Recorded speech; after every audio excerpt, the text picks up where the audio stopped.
Protege-me, ó Deus, pois em Ti confio, me refugio.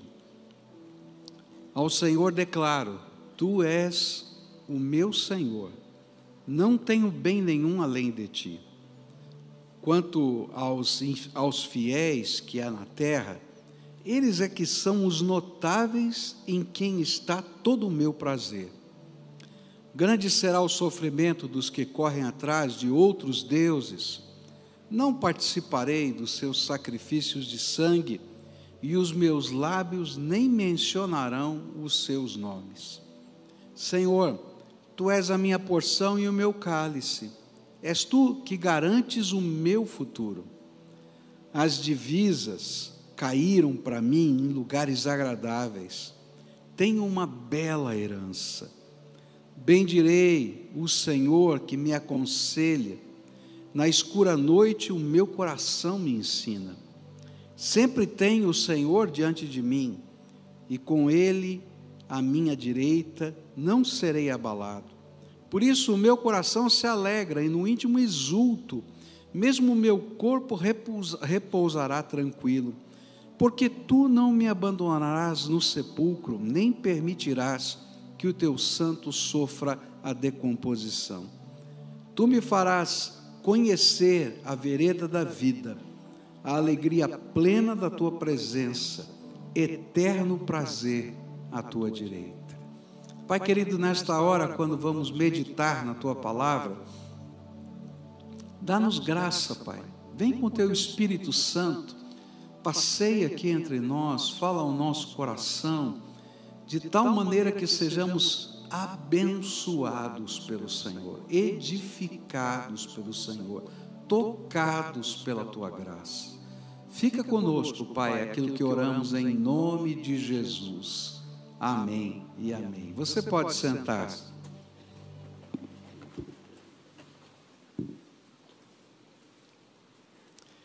Quando a gente medita nesse salmo, a gente vai descobrir que Davi, ele toma uma decisão que vai afetar diretamente toda a sua vida, que faz com que ele tenha uma perspectiva diferente da maioria das pessoas com relação àquilo que ele almejava da vida. Ele decidiu fazer de Deus a sua herança. Essa foi a decisão dele. Ele decidiu fazer de Deus a sua herança. E isso fica muito claro aqui em 2 versículos desse texto.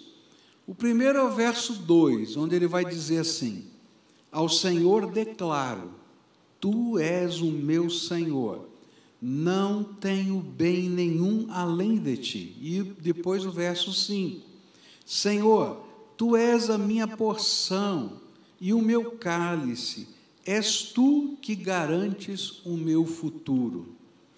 Mas o que significa fazer de Deus a nossa herança? O que Davi queria dizer com isso? E essa é uma ideia que tinha origem na conquista da terra prometida. Quando o Senhor orientou Moisés e Josué como deveria ser a divisão da terra prometida. Então Deus, prometeu a todas as tribos de Israel que eles teriam uma porção, que eles teriam uma herança. E então, antes de conquistarem a terra, eles já sabiam qual era a terra deles. E então todo mundo ajudou a conquista da terra e dizia: essa aqui já está dividida, essa aqui é a tua herança, essa aqui é a tua porção. E naquele momento, Deus decidiu que os levitas não teriam possessão, não teriam herança, não teriam porção na terra, porque o Senhor seria a sua herança. E isso ficou muito claro, dito por Moisés e dito também por Josué. Mas 2 textos aqui são bem claros, onde diz assim, Números 18, verso 20, disse ainda o Senhor a Arão: você não terá herança na terra deles, nem terá porção entre eles. Eu sou a sua porção e a sua herança entre os israelitas. Em Deuteronômio 10, versículos 8 e 9, a Bíblia vai dizer assim: naquela ocasião o Senhor separou a tribo de Levi para carregar a arca da aliança do Senhor, para estar perante o Senhor, a fim de ministrar e pronunciar bênçãos em seu nome, como se faz ainda hoje. E é por isso que os levitas não têm nenhuma porção de terra ou herança entre os seus irmãos. O Senhor é a sua herança, conforme o Senhor, o seu Deus, lhes prometeu. É interessante porque Deus disse para Levi, para a tribo de Levi, para Arão, que era a família sacerdotal: olha, todo mundo tem possessão nessa terra, mas eu vou ser a sua herança. Agora, Davi pertencia à tribo de Judá, e diferentemente do que havia acontecido lá no passado, quando Deus tinha decidido que Levi, a tribo de Levi, não teria possessão, Davi disse: eu quero que o Senhor seja a minha herança. O que significa isso? Não é que ele não tinha possessão, que ele não tinha dinheiro, que ele não tinha propriedade. Ele estava dizendo que aquilo que mais importava na vida dele era deixar um legado diferente, era deixar a graça de Deus para a vida das pessoas que estavam ao seu redor e para os seus filhos. Que mais importante do que acumular coisas, ainda que ele tivesse coisas, era honrar a Deus com toda a sua vida. E ele estava dizendo: Senhor, eu decidi, eu tomei uma decisão, tu has de ser o primeiro na minha vida, e o Senhor é a minha herança e a minha melhor e maior possessão. Essa foi a grande decisão de Davi. E agora, por que Davi chegou a essa conclusão? E aqui é interessante, quando a gente vai olhando para a história da vida de Davi, pensar em por que ele toma uma decisão assim. Porque muitas vezes nós temos tantas decisões diferentes, não é? Especialmente nessa época do ano, quando a gente começa a planejar o futuro, não é? A gente começa a ter as nossas listinhas do que a gente planeja para o próximo ano, né? Alguns fazem listas, outros já cansaram de fazer lista, não é? Ou às vezes pelo menos a gente pensa alguma coisa. Eu não sei o que é que você tem na sua lista, mas muita gente começa a pensar: esse ano eu vou voltar a estudar, né? Esse ano eu vou perder 10 quilos. Tem gente que pensa assim, não é verdade? Eu vou perder 10 quilos, tal, não sei o quê.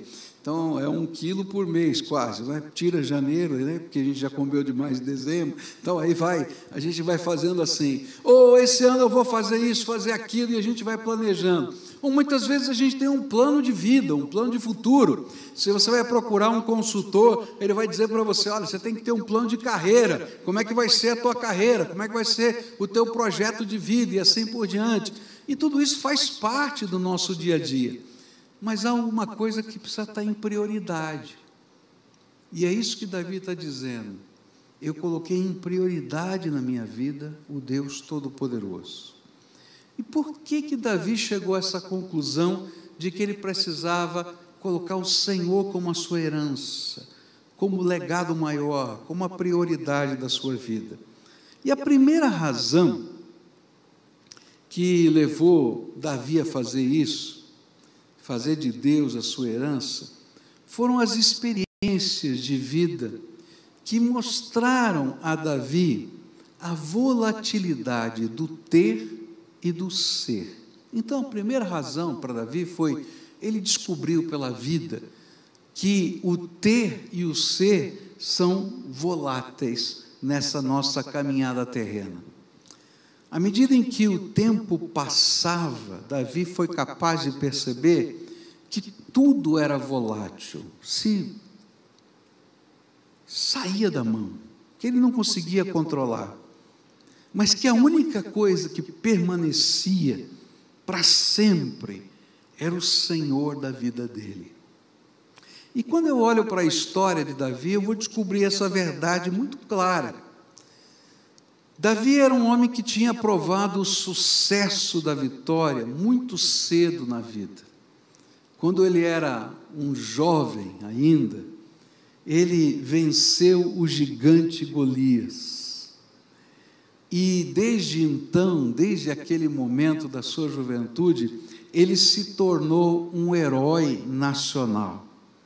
E você pode imaginar esse menino que tinha vencido o gigante, que era o maior adversário, né, que gerava medo nas tropas de Israel, e ele entrava numa cidade e as pessoas aplaudiam, as pessoas ovacionavam, né? É como aquele nosso herói que ganha a medalha de ouro, que vai chegando, né, e quando chega na cidade, coloca lá no carro de bombeiro, e a cidade aplaude. Era mais ou menos isso que acontecia. Isso tinha acontecido muito cedo na vida de Davi. E por isso ele tinha se tornado muito cedo um general vitorioso em muitas batalhas, porque se era um homem tão corajoso, tão capaz, logo lhe deram o comando das tropas, uma tropa, um batalhão inteiro estava sob o seu comando.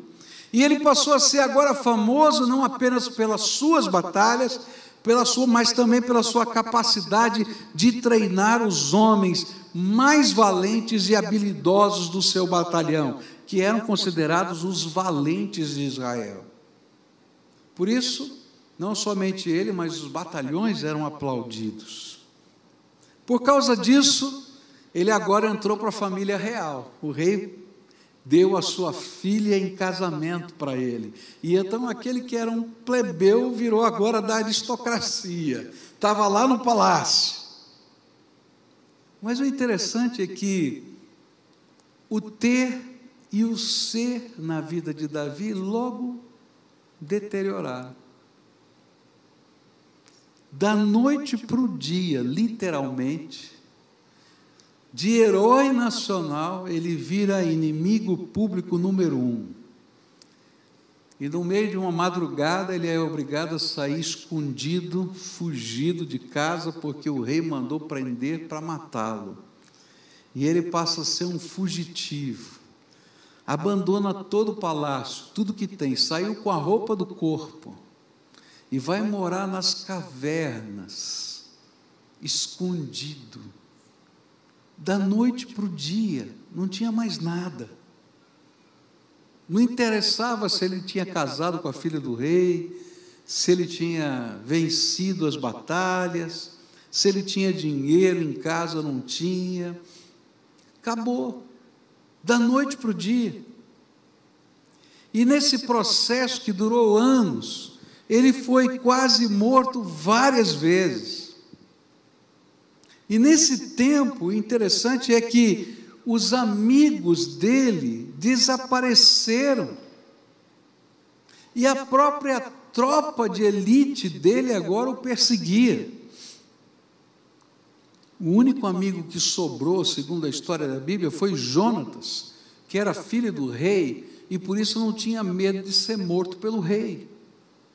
Porque todos os outros amigos de Davi entenderam que ser amigo dele significava correr risco de vida. E então Davi se tornou uma doença contagiosa. Ninguém queria falar o nome dele e nem chegar perto dele.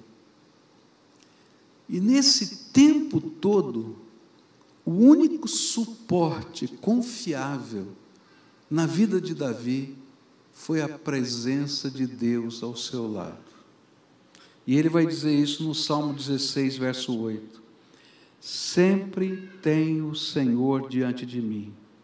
Com Ele à minha direita, não serei abalado. A primeira lição que a gente aprende aqui é que todas as outras formas de herança, elas são voláteis demais. É interessante isso, né? Quem você é, passa tão rápido. Eu preguei na posse da nossa governadora, e foi um episódio tão concorrido, eu achei até interessante, porque eu estava vendo acontecer, não é? E o Beto Richa estava saindo com a sua esposa, a governadora com o seu esposo, e de repente as pessoas quase que empurravam o Beto Richa para ficar perto da nova governadora. Mas eu falei depois, quando ela se fez um culto para agradecer e para se despedir dos funcionários do palácio, agora no final do ano. E tinha tão pouca gente.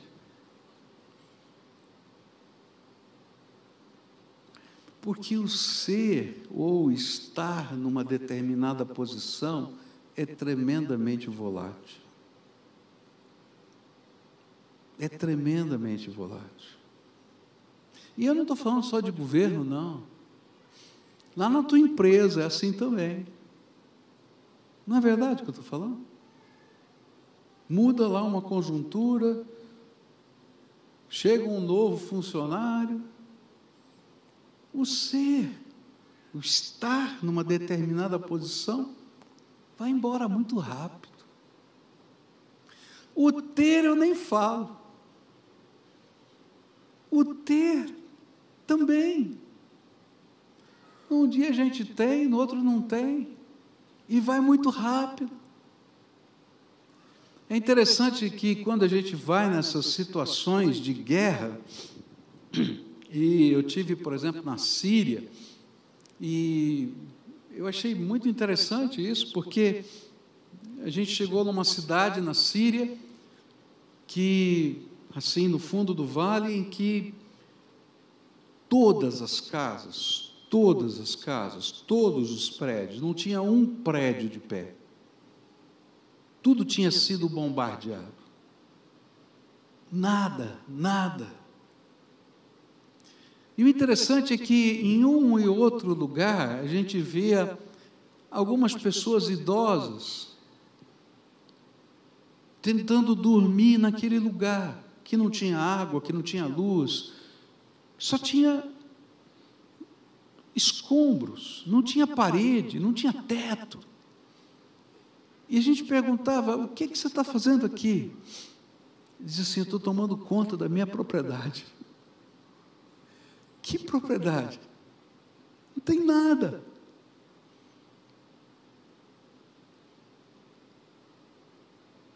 Mudou uma situação política, mudou tudo. Aí a gente subiu a montanha e tinha uma pequena cidade, que era uma cidade Bludan, uma cidade turística das montanhas da Síria. E essa cidade, ela não foi destruída pela guerra. E ali tinham várias casas bonitas, casas de inverno, né, para as pessoas ficarem na montanha no inverno, e de gente de posse. E aí, então, o povo daquela cidade que não tinha refúgio invadiu as casas que estavam lá em cima, e estavam morando lá em cima. E eu perguntei: e os donos dessas casas? Eles fizeram um acordo. Podem morar à vontade aí, mas quando você voltar para a tua terra, devolve para mim a minha casa, porque se eles não fizessem esse acordo, iam perder para o resto da vida a casa. Porque o ter também vai embora. Eu me lembro da Ana Alzira falando aqui da guerra na África, em que ela via alguns bens de luxo, carros importados, ela via tanta coisa jogada pelo chão, porque não tinha gasolina. Quem que queria um carro? Mas não tinha comida. E lá na igreja tinha 4 toneladas de fubá, e eles eram os mais ricos da cidade. E podiam dividir o fubá, porque o fubá era a única comida que tinha na cidade inteira. E eles eram ricos por causa do fubá. O que a vida vai ensinar para Davi, e é por isso que ele decide colocar o Senhor como sua herança, é que o que a gente faz, ou o que a gente fez, passa tão rápido. E o que a gente tem, mais rápido ainda. Num dia você pode ser um herói e no outro perseguido. Um dia o aplaudido e o outro vaiado. E é isso que o autor de Eclesiastes tenta ensinar para a gente. Quando a gente lê o livro de Eclesiastes, a gente tem que ler o livro inteiro para entender. Não adianta ler os pedacinhos, não. Tem que ler inteiro. Ele está fazendo justamente uma avaliação de vida. Ele diz assim: olha, eu achava que se eu colocasse a minha confiança no trabalho, eu estava feliz. Aí eu descobri que a gente faz o trabalho, vem outro lugar da gente e desmancha o trabalho que a gente fez. Tudo é vaidade. Se a gente colocar a esperança na grana, também vai embora. Se a gente colocar a esperança na sabedoria, a gente vai descobrir que tem um cara que é mais sábio que a gente. Ele vai colocando isso. Ele diz assim: olha, tudo é vazio. Tudo é vazio de vazio. Tudo é vaidade. E a única coisa que sobra é aprender a temer o Senhor e viver a nossa vida com Ele. É interessante porque, quando a gente olha nessa perspectiva, o luxo e o lixo são duas faces da mesma moeda. Basta uma mudança econômica ou política ou uma guerra para você aprender isso. Mas em toda e qualquer circunstância, nós podemos contar com o amor, a proteção, a força e a segurança que vem do Senhor. E Ele é o único capaz de transformar os cacos quebrados de uma vida numa obra de arte. Por isso Davi disse: o Senhor é a minha herança. Que bem outro eu tenho? O Senhor é meu bem maior. E é por isso que a Bíblia vai dizer no Novo Testamento: buscai primeiro o reino de Deus e a sua justiça, e todas as outras coisas vos serão acrescentadas. Ou seja, nada é maior, tudo procede dessa graça de Deus na nossa vida. E eu gosto de estudar a história de Davi, porque eu vou descobrir que é a companhia do Senhor, que é a palavra do Senhor, que é a direção do Senhor que dá segurança a Davi. E ele vai aprender a ser um rei diferente, porque ele descobriu na vida que diferente é ter o Senhor como rei todo dia. Segunda coisa que eu queria deixar com você nessa manhã: por que Davi decidiu colocar o Senhor como a sua herança? Porque ele descobriu que não existe nenhum controle que a gente possa ter sobre o futuro. Ele tinha certeza de que nós não temos nenhum controle sobre o nosso futuro. E ele vai dizer isso no verso 5: Senhor, Tu és a minha porção, o meu cálice, és Tu que garantes o meu futuro. Só Deus pode controlar o futuro. Então, se você está pensando no futuro e está pensando no ano que vem, não adianta confiar no Bolsonaro, nem na política, nem na esperança econômica. Você precisa confiar em Deus, querido. Porque com Deus a gente atravessa, não importa o quê. Já falei para você que esse foi um dos piores anos do Brasil e a gente tem vivido uma bênção, porque o Senhor é aquele que tem estado ao nosso lado. Tem luta? Tem. Tem problema? Tem. Tem dificuldade? Tem aperto de cinto? Tem. Mas tem graça, tem misericórdia, tem oportunidade, porque Ele é a nossa herança. E é isso que diz o profeta Jeremias, no capítulo 10, versículo 23, olha que sabedoria: eu sei, Senhor, que não está nas mãos do homem o seu futuro, não compete ao homem dirigir os seus passos. Olha que coisa doida isso aqui. A gente pode aceitar, muita gente vai aceitar a primeira parte, né? Não está na mão do homem o seu futuro. E a gente pararia aqui e dizer: tá bom, Senhor, é verdade. Mas a segunda parte, muita gente não ia gostar, não. Não compete ao homem dirigir os seus passos? Não, de jeito nenhum. Eu sou dono do meu nariz. É nada. Porque se Deus tirar a mão de bênção de você, você para de respirar agora. Você é dono do quê? É dono do quê? Você não tem controle nem da respiração, rapaz.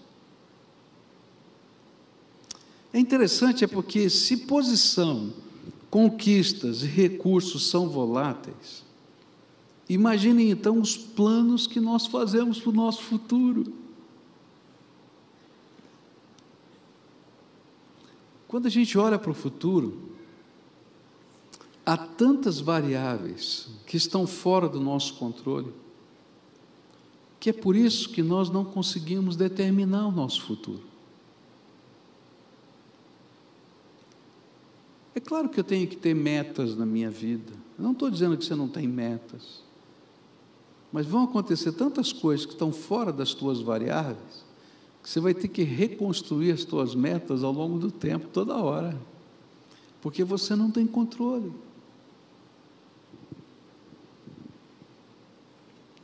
E essa era uma das coisas que Davi sabia. Uma das coisas importantes na vida de Davi é que ele tinha consciência de que o plano que funcionava na sua vida era o plano de Deus. Porque esse plano era confiável. Porque os nossos planos não dá para confiar. E quando a gente olha outra vez para a história da vida de Davi, a gente vai descobrir quão confiáveis eram os planos de Deus na vida de Davi. É interessante porque o plano de Deus na vida de Davi tinha sido revelado para ele quando ele era ainda mais jovem, antes ainda dele ganhar a batalha com o gigante Golias. Porque um dia aquele menino que ninguém estava dando bola, que cuidava das ovelhas do seu pai, ele é chamado por Samuel para ser ungido rei. E é interessante que nem Samuel estava dando bola para ele, e nem o pai de Davi. Quando o pai de Davi percebe a intenção de Samuel, ele vai trazendo na ordem os filhos que ele achava mais habilitados para serem rei. E Samuel olhava e dizia assim: o senhor não está falando que é esse não, o senhor não está falando. E diz assim: não sobrou mais nenhum filho. E aí o pai dele diz assim: tem um menino lá, o caçulinha, que está tomando conta das ovelhas lá no campo, é garoto ainda, esse não dá para, não tem condição, traz esse. E aí chega aquele menino, e o próprio Samuel diz, o Senhor fala para ele: é esse. Ele fala: Senhor, esse aqui? E ele diz assim: olha, eu não julgo pela aparência, mas eu julgo por aquilo que eu vejo no coração. Então pode ungir que é esse. O que eu quero dizer com isso é que quando ninguém acreditava, Deus já tinha um plano. Quando ninguém podia cogitar a ideia, Deus já tinha um projeto. E esse projeto era infalível.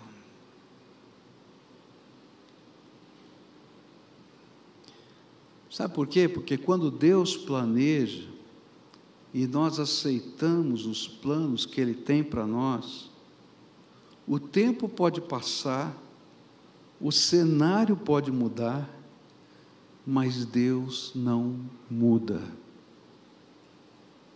E as coisas tremendas de Deus começam a acontecer na nossa vida. Eu aprendi essa verdade de Deus há tanto tempo atrás. Eu acho interessante como Deus trabalha a vida da gente, o coração da gente. Meu chamado se deu quando eu tinha 12 anos de idade. E eu estava orando, e lá, tantas vezes, Deus já tinha me dito, no meu momento de oração, que Ele tinha um chamado para a minha vida, que eu seria alguém dedicado para a obra de Deus. Eu não sabia exatamente o que, nem como. E eu discutia com Deus, falava: Senhor, eu não tenho condição, eu sou uma criança, quando eu crescer, o Senhor fala comigo. E Ele me respondeu lá em Jeremias, capítulo 1, não digas eu sou uma criança, o que eu mandar você vai fazer, onde eu te mandar você vai, porque antes que você tivesse sido gerado no ventre da sua mãe, te constituí como profeta. E aí quando eu compartilhei isso com os meus pais, eles choraram comigo, e disseram: nós colocamos a mão no ventre da mamãe, dedicamos você e prometemos que nunca falaríamos isso para você. E se Deus aceitasse a dedicação, Ele contaria isso para você. E hoje Ele contou que antes que você fosse gerado no ventre da mamãe, você foi dedicado a Deus. Tanta coisa aconteceu. O que me empolgava não eram as coisas da área de humanas. O que me empolgava era física, matemática, química, biologia. Eu virei pastor. Porque Deus tinha um plano. E aquilo que parecia improvável virou verdade na minha vida. E mais, quantas vezes esse plano improvável de Deus se realizou na minha vida? Eu me lembro que numa dessas ocasiões, com 12 anos de idade, Deus me disse assim: você vai construir um templo. Eu tinha 12 anos. Eu falei: Senhor, construir templo, isso é espiritual, o que é isso? Onde é que eu vim parar? Os planos de Deus, esses planos, não mudam, não falham. E Ele tem a caneta que escreve o nosso futuro. Os meus planos falham, mas os de Deus não.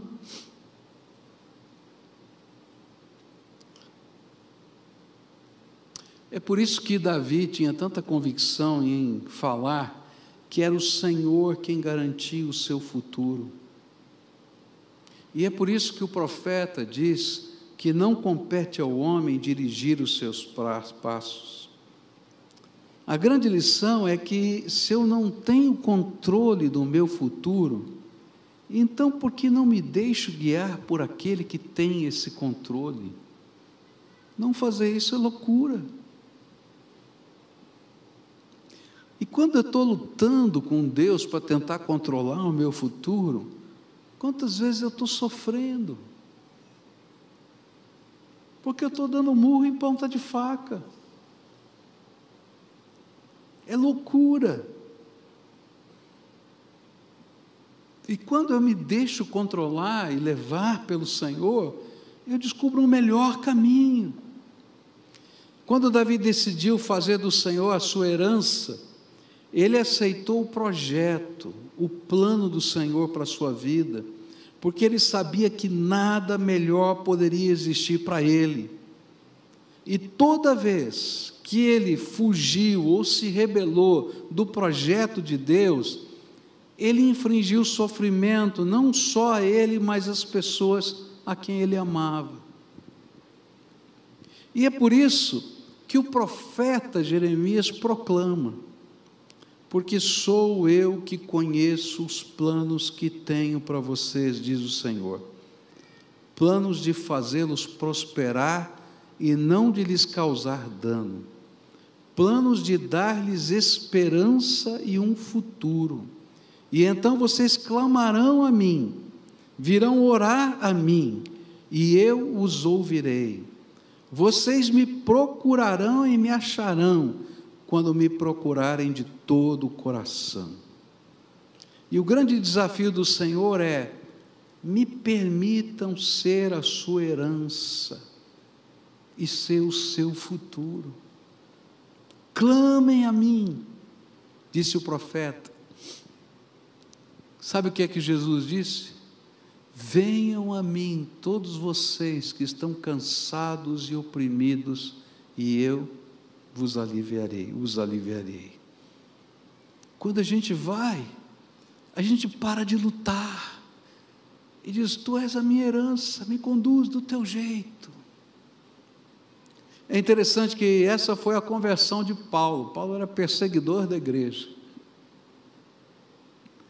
E aí Jesus se apresenta a ele numa visão, aparece a ele em visão. E ele fica assustado, tão assustado que ele cai do animal que ele estava montado. E quando ele cai, ele continua vendo, ele diz assim: quem é você? E ele disse assim: eu sou Jesus a quem você persegue. E aí a próxima frase é tremenda, diz assim: duro é para você lutar contra os aguilhões. Um aguilhão, não é? Era aquele ferrão. Então, escoiciar ferrão machuca. Está dizendo: para com isso. Eu tenho um futuro para você. Você está escoiciando aí, o meu futuro vai estar se machucando. E essa é a grande lição. Davi escolheu colocar o Senhor como a sua herança, colocar em prioridade, porque ele descobriu que tudo passa muito rápido, e a gente não tem controle nem do que a gente é, da posição que a gente tem, nem da grana, nem de nada. Muda alguma coisa? Foi.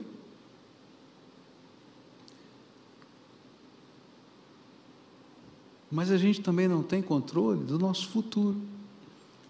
Mas quando a gente se coloca debaixo da potente mão de Deus, Ele, o Senhor, nos leva pelos caminhos dEle e constrói a graça dEle e a vontade dEle na nossa vida. E essa é a maior bênção que pode existir. E aí a gente pode dizer como Paulo: eu sou o que sou pela graça do Senhor. Nessa manhã eu queria orar com você. A gente está se aproximando do ano novo e a gente está preocupado, não é verdade? Ou pelo menos a gente está planejando. Se não está preocupado, está planejando. Qual vai ser o próximo passo? Como é que vai ser o futuro? Como é que eu vou organizar a minha vida? E isso é normal, gente, todos nós fazemos. Mas eu queria desafiar você a deixar Jesus ser o Senhor do teu futuro, o Senhor da tua vida. Na verdade, Ele já é, se aceitando ou não. Mas a diferença é que quando a gente aceita isso, a gente se deixa guiar. E é mais rápido, é mais fácil, é mais abençoador. E quando a gente luta, a gente se machuca. Não por nada, é porque eu não tenho controle. E nessa manhã eu quero desafiar você a colocar a tua vida na mão do Senhor. Os teus sonhos, não para Ele carimbar e dizer: olha, aprovado, rejeitado. Não, escreve comigo a tua vontade. É tão gostoso quando a gente vai orar e busca a face do Senhor e o Senhor começa a revelar os planos dEle para a gente. Se você nunca teve essa experiência, eu quero dizer: clama ao Senhor e Ele vai te responder coisas grandes e firmes que você não sabe. E olha, você pode clamar em todas as áreas da tua vida, todas, área financeira, área emocional, área do crescimento pessoal, área dos projetos, dos planos, dos propósitos. Senhor, qual é o teu projeto? Qual é o teu plano? Eu quero ser teu parceiro nisso. Gente, é uma mudança tão grande, e a gente começa a entrar por caminhos que são tão maiores do que os que a gente poderia fazer, porque não são mais os nossos planos, são os planos do Eterno, e os planos do Eterno se revelam miraculosos, não dependem da gente, depende do poder e da graça dEle na nossa vida. E é interessante porque aí Davi vai mudar de postura. Quando ele aprende isso, ele não entra numa batalha sem perguntar para Deus, ele não vai numa cidade sem perguntar para Deus, ele não faz um negócio sem perguntar para Deus. Para quê? Ele é louco. O Senhor era a herança dele e ele tinha que seguir o projeto de Deus na vida dele. Nessa manhã eu queria orar com você. Se você um dia já entregou a sua vida a Jesus, então eu quero dizer para você: olha, repensa os teus caminhos, porque às vezes a gente toma da mão de Deus os projetos. A gente não quer tomar a vida, mas a gente toma os projetos. E a gente quer fazer da cabeça da gente as coisas. E não dá certo, querido. Devolve para Deus os teus projetos e deixa Ele te revelar a vontade dEle. Agora, se você nunca fez uma entrega da tua vida para Jesus, para dizer, de hoje em diante, quem vai mandar na minha vida é o Senhor, você precisa fazer.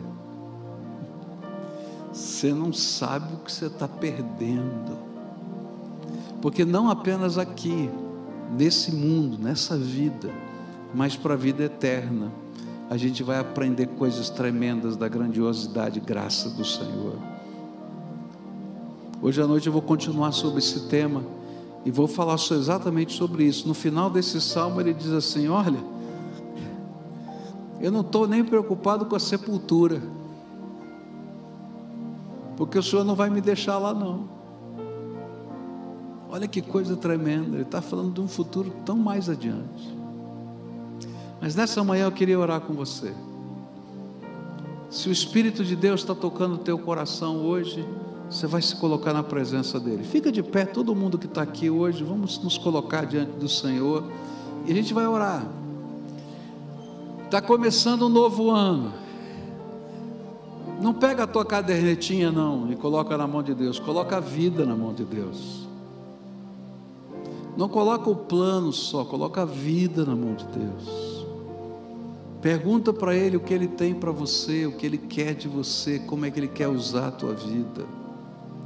Se compromete com a glória dEle, e você vai ver a glória dEle se manifestando na tua vida. Vamos orar ao Senhor aqui. Pai querido, aqui está o teu povo, um povo amado, querido, por quem Jesus morreu na cruz do Calvário. E Senhor, nós estamos no final de um calendário para começar um outro ano do calendário. É interessante porque o sol vai nascer, vai se pôr, como sempre foi, mas na mente da gente é um tempo novo. Nesse tempo novo, que o Senhor seja a novidade na nossa vida. Ó Pai, eu quero te pedir pelos negócios desses teus filhos.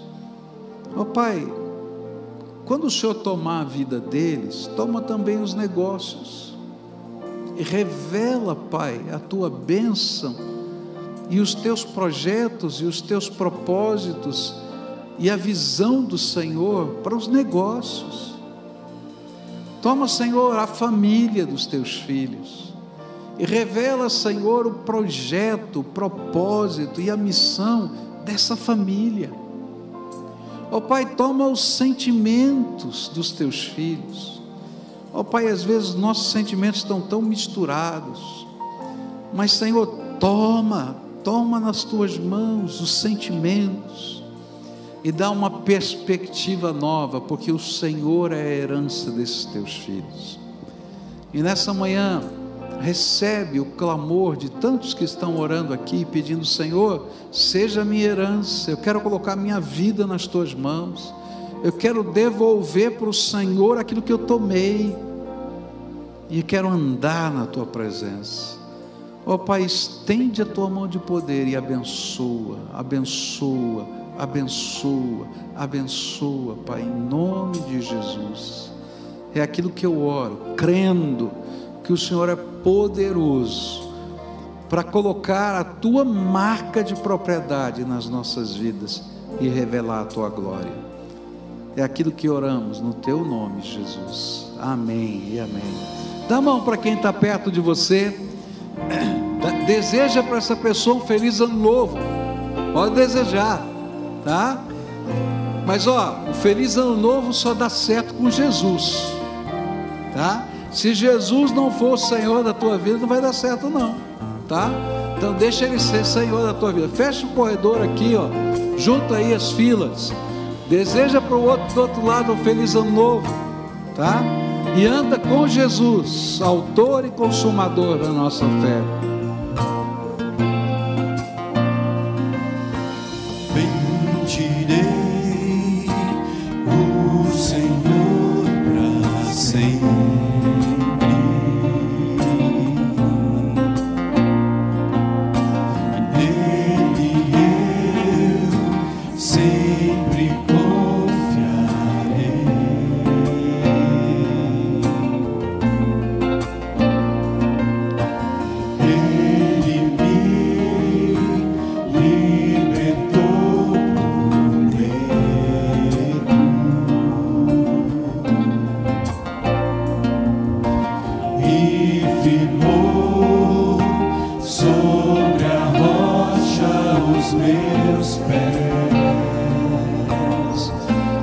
não me abalarei.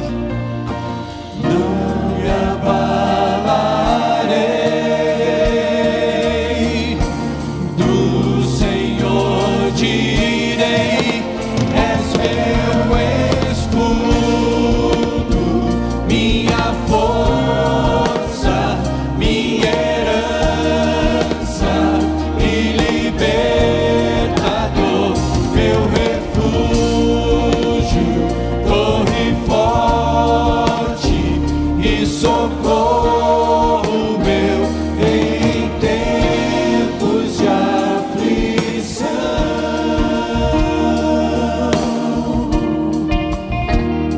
Isso. Quem tenho eu no céu, senão a ti, Senhor? Quem tenho eu no céu, senão a ti? E não há quem eu deseje além de ti. Só você cantando assim, querido. Tens feito a mim feliz,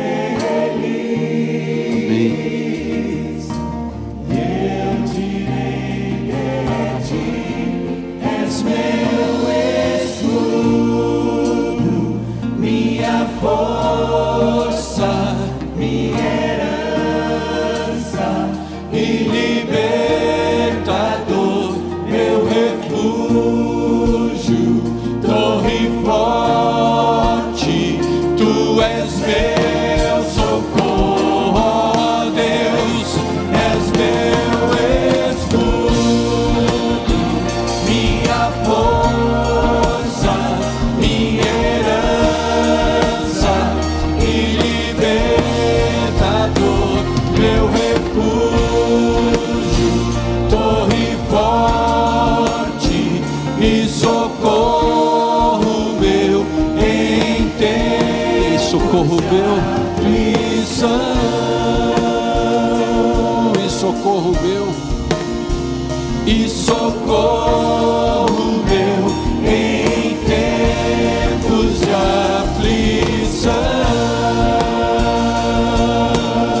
aflição. E socorro meu em tempos de aflição.